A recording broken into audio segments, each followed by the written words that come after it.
સમગ્ર ભારતમાં સૌપ્રથમ ગુજરાતમાં સરકારી અને ગ્રાન્ટેડ શાળામાં ભણતા વિદ્યાર્થીઓને મધ્યાહન ભોજન ઉપરાંત પૌષ્ટિક નાસ્તો પણ મળી રહે તે માટે મુખ્યમંત્રી ભૂપેન્દ્ર પટેલના માર્ગદર્શનમાં આજથી મુખ્યમંત્રી પૌષ્ટિક અલ્પાહાર યોજનાનો શુભારંભ કરવામાં આવ્યો છે।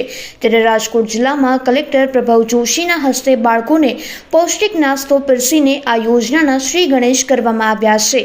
માધાપર પ્રાથમિક શાળા ખાતે ઉપસ્થિત રહીને કલેક્ટર પ્રભવ જોશીએ જણાવ્યું હતું કે આ યોજના અન્વયે રાજકોટ જિલ્લામાં 875 કેન્દ્રો ખાતે નાસ્તો તૈયાર કરી બાળકોને પીરસવામાં આવશે, જેનો આશરે 1,30,000 બાળકોને લાભ મળશે। આજરોજ તારીખ 11/12/2024 થી માનનીય મુખ્યમંત્રી શ્રીના આદેશ પ્રમાણે આખા રાજ્યમાં માનનીય મુખ્યમંત્રી શ્રી પૌષ્ટિક અલ્પાહાર યોજના તમામ નિશાળોમાં ચાલુ થઈ છે, જેના ભાગરૂપે રાજકોટ જિલ્લામાં પણ જેના અનુસંધાને રાજકોટ જિલ્લામાં પણ 875 સ્કૂલોમાં આ સવારનું અલ્પાહાર બનાવવાનું ચાલુ થયું છે, જેનું લાભ 1,30,000 વિદ્યાર્થીઓ લેશે। સવારે બધા વાલીઓને હું વિનંતી કરું છું કે સવારે નિશાળ ચાલુ થશે તો તાત્કાલિક અહીંયા નાસ્તો પણ આપવામાં આવશે, સાથોસાથ જે લંચ છે, જે ભોજન છે બપોરનું, એ તો ચાલુ જ રહેશે।